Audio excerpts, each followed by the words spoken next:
Welcome back, everyone, to the Fight Me Bro betting show. We're coming off of UFC St. Petersburg. I did all right on that. Nick, on the other hand, lost his ass betting on Anthony Shevchenko every which way and still finding a way to lose. But we're hoping giving out blowjobs under the highway. Yes. If anyone would need a blowjob, you can find Nick. We'll post the link There's a below. Sign. I have a sign. Yeah. But yeah, we have UFC Fort Lauderdale that actually looks like a pretty entertaining card. It seems like a lot of people that this could be it for them in the UFC. Here's what it is. It's a lot of slightly above meh. Yeah. That's the perfect way. Like, I was like, how do I want to describe this? Mm-hmm. Every fight is pretty average. Like, nothing leaps off the page, but you're not disappointed that it's on there. It's like, oh, okay. Like, I agree, and I think it's a lot of people, this could be their last night in the UFC if they don't have a win here. So getting right into things, that brings me to my first bet. I think if he doesn't win here, he's out of the UFC, and I'm betting on him going out of the UFC. This is, I don't know anything about his contract either. This is Diego Lima versus Court McGee. I think this is fucking curtains for Diego Lima. Oh, okay. I think the book, I have the same thing. Yeah. Court McGee minus 150. Yeah. The book is out on Lima, I think. He's only won 2 fights in the UFC, which is crazy. It is wild how much not as good as his brother he is. Exactly. And Court McGee is sneaky good. I think he looks a lot worse than he actually is. It's the beard and the whole non-athleticism thing. But he had a pretty good win against Alex Garcia, and Diego Lima's coming off a win too, but it was in the first round. It was kind of like, I think anyone could be lucky in the first round, get a knockout. It's not good when you're coming off of multiple UFC losses, and your last like real wins were in Invicta, I think. Or no, they were Invicta's not all women. Yeah, I know. As soon as lingerie fight. As soon as I said Invicta, I realized it wasn't. It was Titan. Lingerie fight. Brain fart there. But that's my first bet. This yours. Yeah. I got Court McGee as well. You can't Diego. He's one of the guys where when I saw this, I was confused as to if I was reading it incorrectly. I was like, hashtag not racist, but sometimes like the Brazil, when they get all these like Rodrigo de Limas and you get the long last names, I thought it might have been one of those and they just whacked off the middle couple parts of the name. Yeah, because I was like, there's absolutely no way that Diego Lima is still in the UFC. Exactly. And they brought him back to the UFC, yeah. But I don't think he's going to have very much luck. So that's our first pick. That's going to be a win, so you're welcome. Speaking of Invicta, this is why it's in my head. That comes to my next fight. Carla Esparza versus, Virna Jandiroba. Don't really know too much about her, except she's supposed to be a stud in Invicta. Only problem is she's fighting people in Invicta, which there has been some good people coming over, i.e. Megan Anderson. But I'm not ready to write off Carla Esparza yet. She's getting a little older. She's definitely in the back 9 of her career. But who'd she just lose to? Suarez, and before that, Gedalia. Like, those are... Did she lose? Oh, yeah. It was close. Very close. Way closer decision. Who are... I think a lot of people are like, wow, this is going to be 3 losses in a row for her. But like, dude, those are absolute monsters. So either they're feeding her a 3rd monster in a row that no one knows about, or this is kind of like, all right, Carla, we're giving you a chance to prove yourself against someone that's like middle tier. Yeah. So I like the odds here at plus 110. Like, for her to be a dog versus a UFC debut. Solid value. Mm-hmm. I'm going back out into the prop category because we got to make up some cash. So I honestly, is it Mike Davis? I'm not even sure if that's who he's fighting. But Gilbert Burns is going to submit this guy at plus 150. I have not been watching. I did zero film study for this week because I am zero dark 30ing the internet. Zero dark 30 LeBroning. Zero dark 30 LeBroning the internet right now because I can't have end game spoiled for me. So I will be back on Twitter come Sunday at 5. So I watched zero tape on Mike Davis, but all I do know, Gilbert Burns works with Wagner Hosha, who is a beast. And Gilbert Burns also seems to be, he's just like wildly active right now. Whether he's doing sub-grappling, whether he's actually fighting. I got to be honest, I couldn't really tell you what his record is in all those events. But he just strikes me as active. And Mike Davis sounds like a pretty generic white dude that wants to swing power punches. Yeah. Mike Davis could be a black. I don't know. But that's what it sounds like. Those are about the only 2 options there, though. If some like Puerto Rican dude comes out, well, then there's never cancel the bet. You're right. No, in the history of the UFC, there's never been a Mike Davis, regardless of what he looks like, that has been just some savant on the floor. You're gonna get Mike De La Hiva Davis. Yeah, right. Like and then he's from Brazil. Cousin of Buchecha. So I got Gilbert Burns plus 150 to sub Mike Davis. Okay. That one missed me there. Also, it might not even be Mike Davis.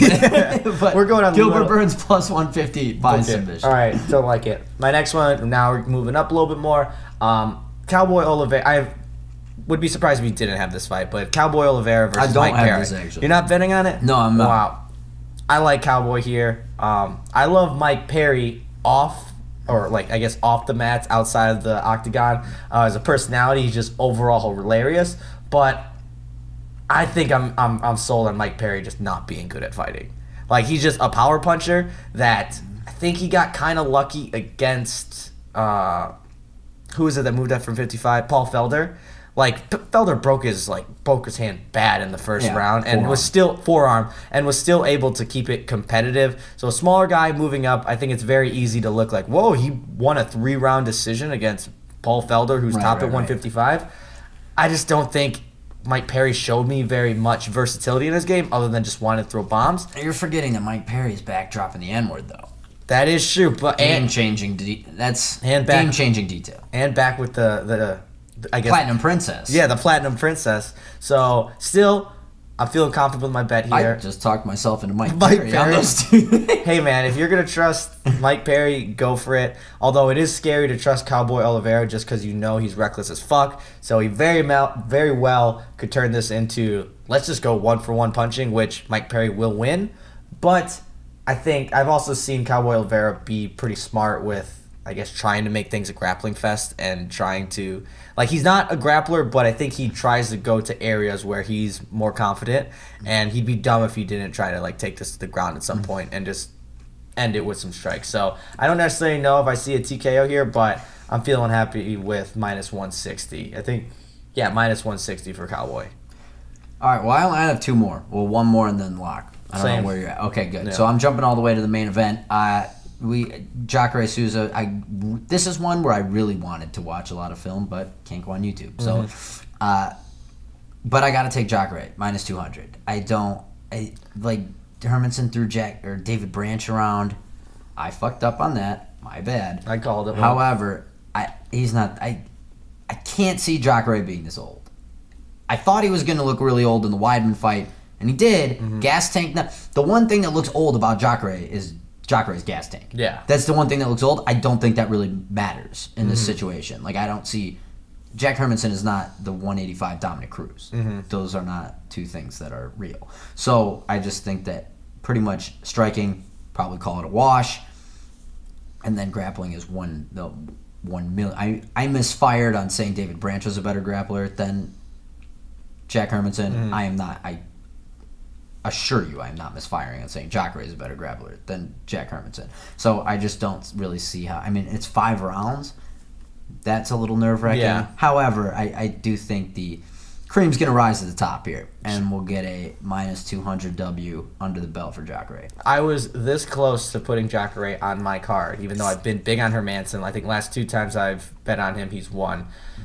For some reason, if you do all the math here, the grappling goes to Jacare. I think Hermanson hasn't really showed me anything in the striking that's too impressive, and Jacare's sneaky been getting better at his boxing. I think he looked way better against... whatever that Jimmy's at definitely is helping. It's Mike Perry, I guess, the Mike Perry effect. Dude, he's back with the Platinum Princess, everyone's game. What if Jacare just comes out with the Platinum Princess? She's the official team corner. That'd be something. Comes out just dropping. I would be more comfortable with Jacare dropping an N-bomb than Mike Perry. I feel like most people would. He's definitely has the tanness enough. But what I was saying, I think in all categories, I would give it to Jacare, and all sides lean to that. But other than gut feeling here, for some reason, something's just telling me Jack Hermanson. I'm not going to bet him. Night of, depending on where I'm at in the betting card, if I'm up, I think I might bet on Hermanson, other than the fact the way the main events have been turning out too, I feel like this year every single Cejudo, Darren Till, Wonderboy, everyone that was supposed to win in the main events seems like they're just getting starched very early. So other than a couple, I feel like. Yeah. So definitely didn't happen like that last week. No, it did not happen like that last week. I don't think anyone saw that one coming. But or didn't see that one coming. So we'll see where we end up there. But at plus 200, that's not bad. Yeah, no, minus 200. Yeah, that's not bad value there for me. Yeah. I need minus 200. So my last bet before the lock, switching over to Bellator here. I'm going Rory McDonald. It's pretty What's the line at? Minus 375 over John Fitch. Just because I think, one, the grudge plays in a lot with Firas Zahabi absolutely hating John Fitch, saying he's going to be on steroids. And also, I like the fact that John Fitch is about 48 years old. Also, did you hear this? Again, this was after my internet cut off, so I didn't get a chance to blog it. John Fitch saying that doing steroids didn't help him at all. He didn't think so. He's like, I didn't feel a difference. Wild take. Absolutely. Those are the kind of spin zones that you just appreciate. Like golf clap. Anytime fighters are involved in drugs, like it's so wacko world that I can't even then I almost have to be like, damn, I kind of respect John. I fully out on John. John Fitch is about as interesting as his fucking wall. Yeah. But I'm kind of back in if you're willing to just go back and be like, no, steroids don't even help you. Like, why everyone should do them because overrated. They don't help. Steroids, overrated. Confirmed overrated. Just answer Lance Armstrong. Was just as good. He jacked just as many homers off the juice as on. I couldn't believe that he said that. Bravo, John Fitch. Yeah. Bravo. Also, I think John Fitch I think he has he was champion in like Strikeforce or something, right? Dude, if he was, there was like 7 or something. I think he's cursed. I think he has one of those. He's always going to be the guy that like got close but never really finished the deal. I think he's unlikable Uriah Faber. Yeah, exactly. Well, Uriah Faber had a WC championship, so that's not even a fair comparison. True, and so I think that plays into it. And also, I stumbled upon Rory McDonald's Instagram the other day, and just got to give a shout out to him and his smoking hot wife and his. If it wasn't for fighting, you would think, like, man, this guy has, like, a perfect-ass life. He just looks like... He's, like, a good-looking dude. He's very well put together. Like, just by the look of his Instagram, you'd be like, man, what does this guy do this successful? Investment banking. Yeah, like, this super successful-looking dude. And then you realize, like, oh, he just gets beat up for a living. So, guys like that don't lose to guys like John Fitch. So, I was thinking about making my lock, but at minus 375, it's a little heavy. So, I'll just put 1 unit on it. All right, my lock of the week. Your boys got it. Again, this would really help because I have seen about 0 minutes of footage on the guy he's fighting. But I got to take my boy John Lineker at minus 135. He's going to knock this fucking Cody Sandhagen dude out. I fucking love watching John Lineker fight. John Lineker is... Yep. Do I want to go here? I think top 5 appointment television in fighting. I would agree with that. Like, well, you got to put him in the likes of like Yoel Romero, like an Adesanya. I wouldn't even put like Adesanya is like good, skillful stuff. John Lineker is just entertaining ass fighting. Chaos. It's just maybe not even chaos. You know what you're getting, but it's just somebody's getting fucked up. It's just perfect delivery every time. There's not going to have a boring fight. Yeah, exactly. And I don't mean to beat the dead horse, but I really wish I could see what this Cody Sandhagen's game's all about. However, I picture it now. He's going to be retreating at some point. Lineker's going to be winging those wild hooks around, and eventually he's going to try to get, or he's not going to try to get, but he's going to get cut off against the cage. About a tornado of 7 body shots to headshots are going to land, and that's it. And John Lineker's right back in, and everyone forgets that he missed weight 19 times. I do remember this guy because he had a late replacement, and he was supposed to fight Lineker, had a late replacement, like a week late replacement. He was like minus 600 favor and just washed this poor dude that had no business being in the UFC.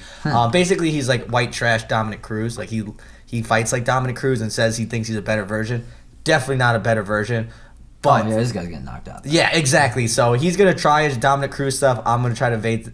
You don't do that with John Lineker. You're going to get hit. So I wanted to take him by TKO, but it went from minus 135 to minus 185, so I thought not enough value there. Wait, what? Yeah. How is that more of a favorite than him just winning? I don't know. Wait. Him winning. Maybe I got it wrong. But it was very close. It wasn't like anything.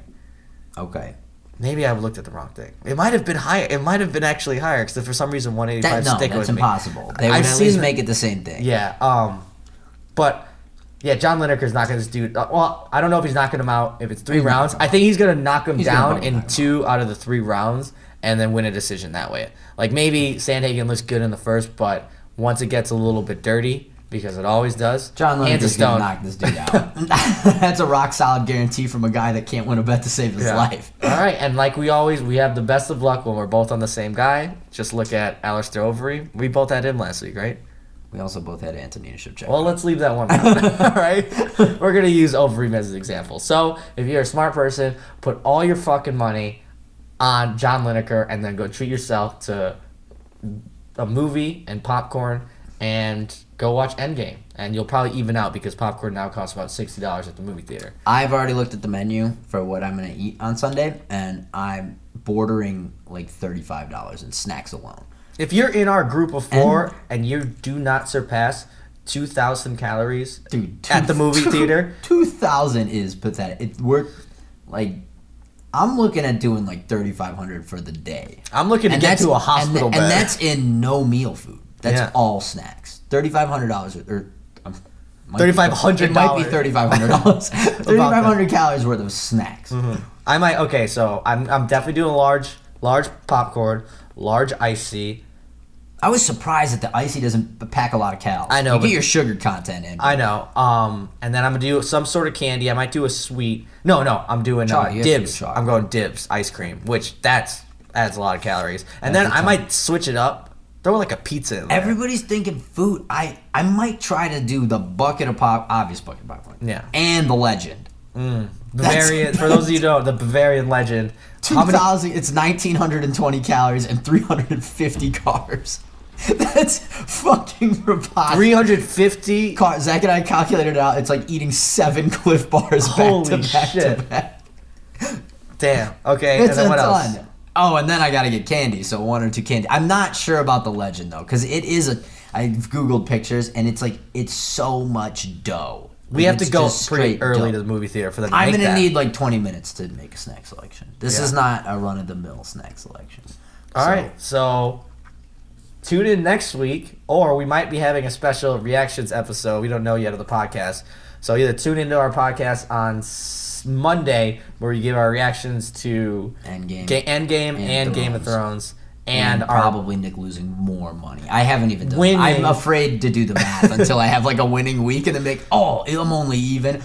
It could be a while before we get a score update. The only bet I hit last week was Overeem, and that was a minus bet. And that wasn't even my lock. And so that kicked back 100. And then I know for a fact in Antonina alone, with all the props I had lined up, that was a minus like 850. And then Jotko lost as well, and he was favorited, right? I don't think I had Jotko. Yeah, you did. Did I? Yeah. Are you sure? No, I think I bet against Jotko. Oh, you bet against him. Oh, did I get that one right? No. I thought Jotko won, and I lost that. I know you got it wrong. I think I think Jotko won. Oh, and you bet the other guy? Yeah, that's a loss. Yeah. And then I had another one that was a loss. I think 0 for 2 on lot. It's a horrible skid down the hill right now. So it's always the darkest before the dawn. So I might not even be on this show next week. We just have someone. We just have Zach, Tim's brother, tuned in. Like, all right, we've replaced Nick with the better. Next man up. It's the next man up mentality on this show. All right, guys. So follow us along at Below the Belt MMA. You probably know that on Twitter, Facebook, and then Below the Belt _MMA on Instagram. Gonna be trying to post more to that. So see you next week, guys. Peace. Pistols.